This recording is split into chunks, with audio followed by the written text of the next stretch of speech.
नमस्कार। बहुत स्वागत है आप सभी दर्शकों का कुंभ राशि के लिए वक्री गुरु के इस वीडियो में।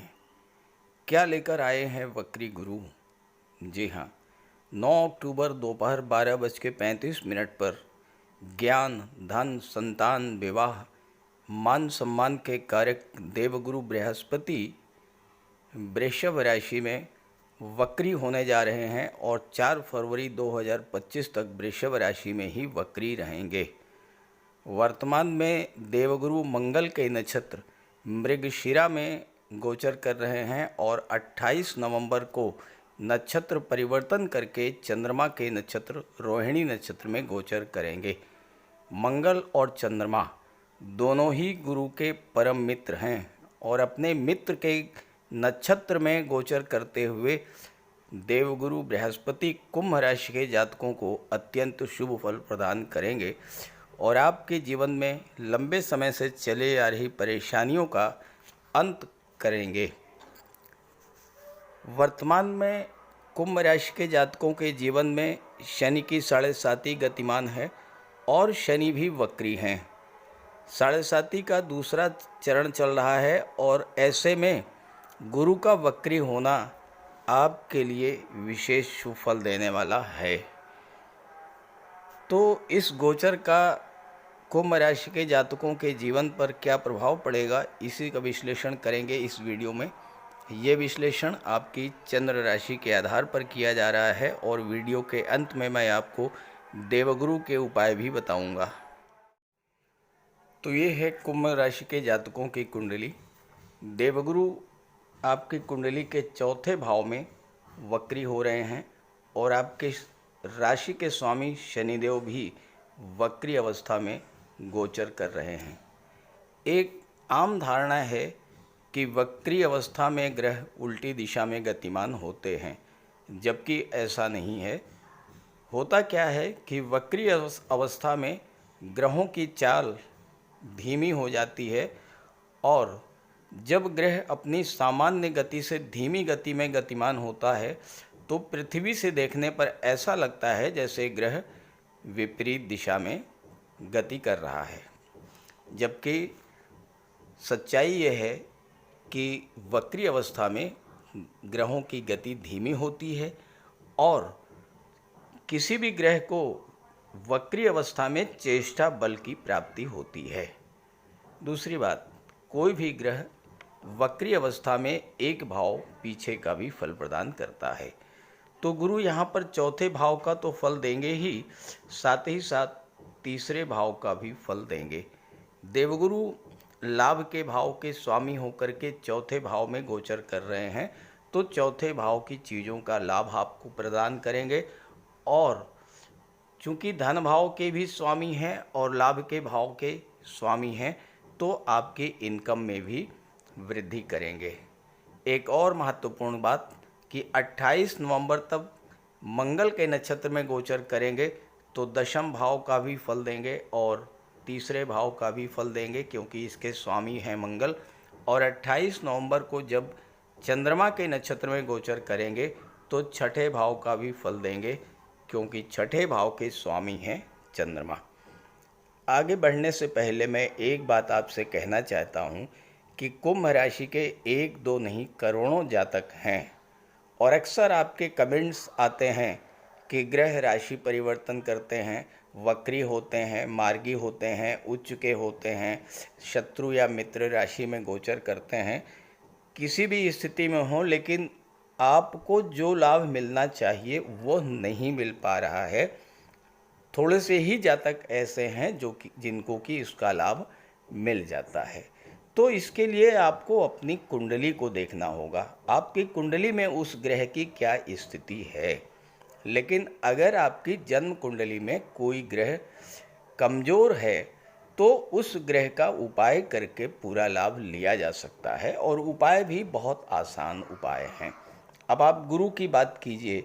गुरु के वक्री होने पर हम चर्चा करने जा रहे हैं।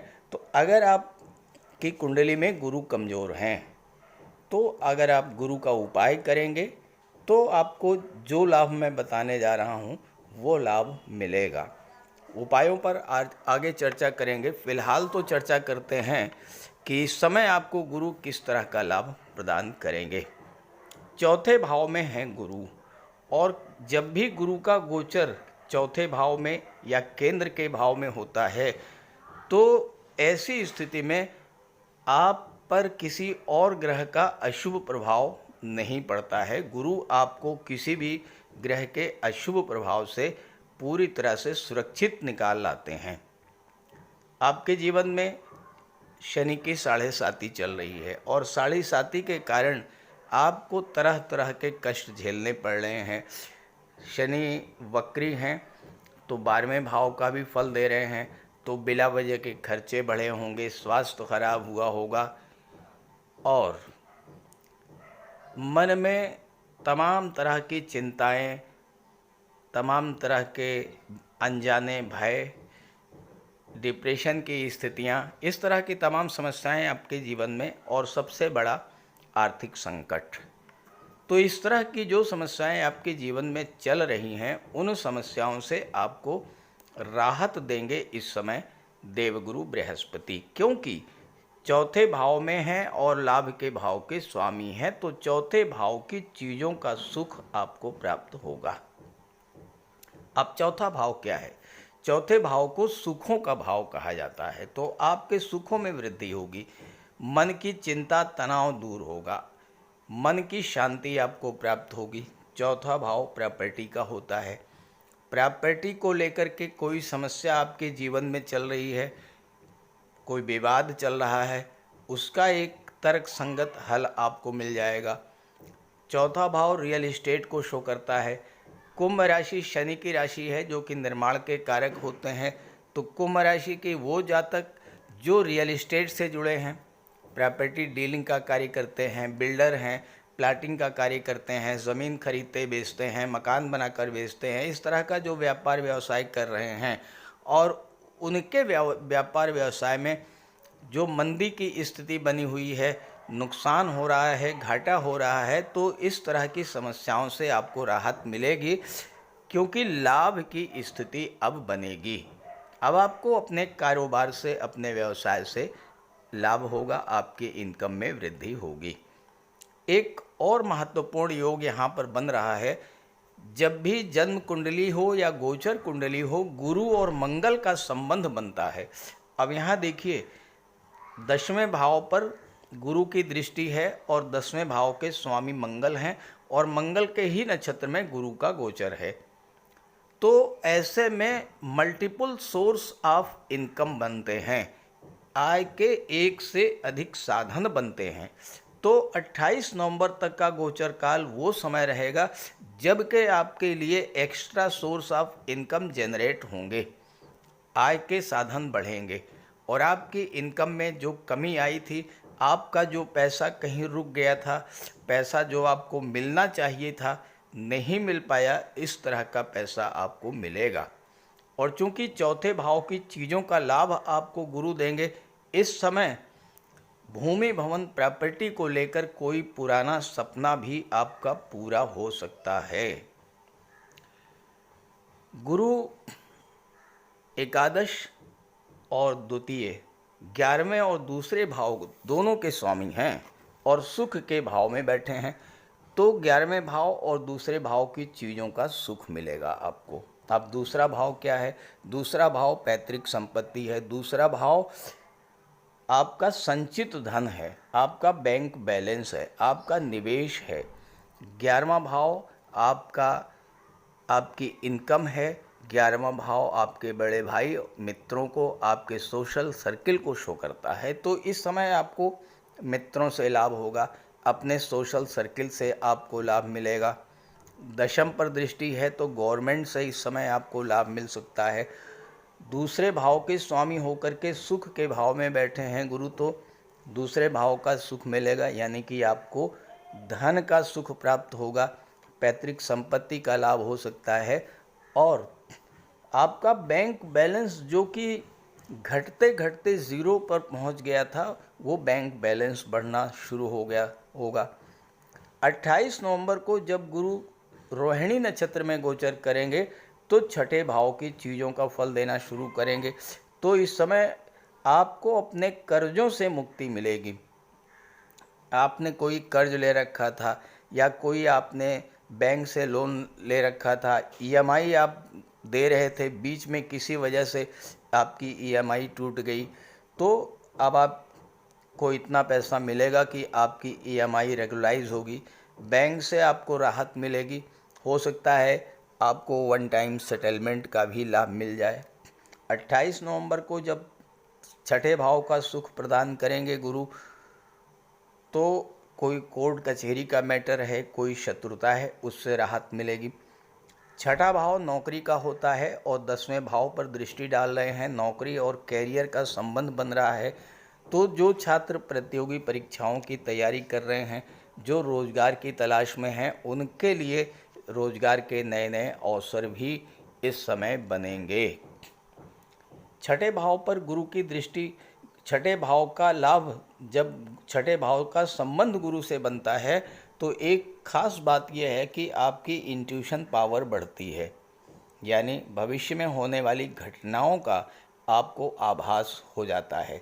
और चूंकि आपके जीवन में साढ़े साती गतिमान है और आप साढ़े साती के कारण न केवल कष्ट झेल रहे हैं बल्कि बहुत संभल करके, बहुत सावधानी पूर्वक जीवन में आप आगे बढ़ रहे हैं, तो ऐसे में गुरु के प्रभाव से भविष्य में क्या घटनाएं घटित हो सकती हैं, अच्छी या खराब, इसका आभास पहले से आपको होने लगेगा और आप इस तरह से अपनी सुरक्षा कर ले जाएंगे।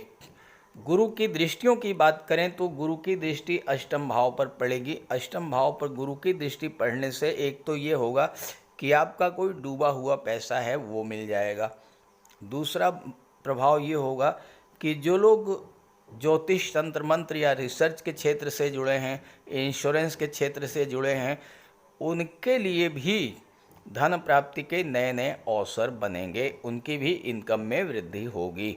और चूंकि शनि वक्री हैं और 12वें भाव का फल दे रहे हैं, इस समय वक्री अवस्था में शनि का चेष्टा बल 12वें भाव पर होगा। 12वां भाव विदेश का होता है, विदेश में आपका कोई पैसा फंसा हुआ है वो पैसा आपको मिलेगा। साथ ही साथ विदेशी व्यापार के लिए, विदेश जाने के लिए और विदेश में सेटल होने के लिए भी गुरु का गोचर आपको जबरदस्त लाभ देने वाला है। तो इस गोचर का पूरा लाभ उठाइए। और जैसा मैंने बताया कि अगर आपकी कुंडली में गुरु कमज़ोर हैं, पाप ग्रहों से दृष्ट हैं, शत्रु राशि में हैं या नीच की राशि में हैं, ये आप अपनी जन्म कुंडली नेट से डाउनलोड कीजिए, ये सारी चीज़ें आपको मिल जाएगी। तो गुरु की स्थिति देख लीजिए और अगर गुरु कहीं से कहीं कमज़ोर बन रहे हैं तो उपायों के द्वारा गुरु को बल प्रदान कीजिए। जब उपाय करेंगे आप तो गुरु के शुभ फल आपको मिलना शुरू हो जाएंगे और आपको गुरु अपने कारक तत्वों से संबंधित सभी फल देंगे। संतान के कारक हैं, नवविवाहित हैं, संतान के इच्छुक हैं तो संतान का लाभ मिलेगा, शिक्षा का लाभ मिलेगा, मान सम्मान बढ़ेगा, धन का लाभ मिलेगा, वैवाहिक जीवन का सुख प्राप्त होगा और विवाह के सपने भी आपके पूरे होंगे। तो आइए बात कर लेते हैं गुरु के उपायों पर।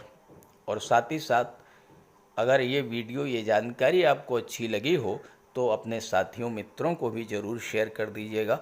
नमस्कार। कुंडली में देवगुरु बृहस्पति का बहुत ही महत्वपूर्ण स्थान है, क्योंकि देवगुरु कुंडली के पंचम और नवम भाव के कारक होते हैं।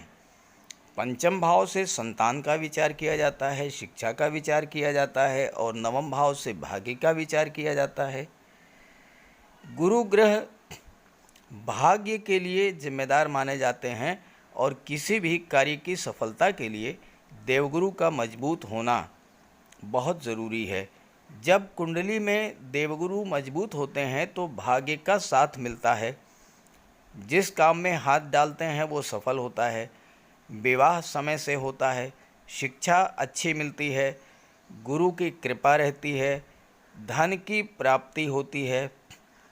तो देवगुरु के लिए कुछ उपाय बताने जा रहा हूँ, उपाय ज़रूर कीजिएगा। अगर आपकी जन्म कुंडली में गुरु कमज़ोर स्थिति में है तो आपको गुरुवार का व्रत करना चाहिए। स्नान करते समय जल में आधा चम्मच हल्दी डालकर स्नान करें। स्नान के बाद पीले रंग के वस्त्र धारण करें और साथ ही साथ केसर या हल्दी का तिलक लगाएं। और गुरुवार के दिन भगवान विष्णु की उपासना करें। घर में केले का एक वृक्ष लगा लें, उसकी पूजा करें, उसकी सेवा करें। भोजन में चने के बेसन, चीनी और घी से बने लड्डू का सेवन करें और अपनी क्षमता के अनुसार पीले वस्त्र, हल्दी, शहद, धार्मिक पुस्तकें, इन सब का दान कर सकते हैं। अगर गुरु ग्रह कमज़ोर है तो पुखराज धारण करें, लेकिन इसके लिए किसी योग्य ज्योतिषी की सलाह ले लें। माता पिता, गुरु और बुज़ुर्गों का सम्मान करें, उनकी देखभाल करें और उनका आशीर्वाद प्राप्त करें। साफ सफाई रखें, गुरु की सेवा करें और दही और चावल गरीबों को खिलाएं। किसी गरीब को, किसी दिव्यांग व्यक्ति को भोजन कराएं। किसी वृद्धाश्रम में जाकर के वृद्धों के साथ कुछ समय बिताएं, उनकी समस्याओं को जानें, समझें। कोई ज़रूरी नहीं है कि आप धन से ही सहायता करें, तन और मन से भी आप मदद कर सकते हैं दूसरों की, और ऐसा करने से देवगुरु अत्यंत प्रसन्न होते हैं। और जब देवगुरु बलवान होंगे तो आपको पूरा लाभ मिलेंगे। तो ये उपाय करके देखिएगा, लाभ होगा। कमेंट करके बताइएगा ताकि आपके साथियों को भी इसका लाभ मिल सके। नमस्कार।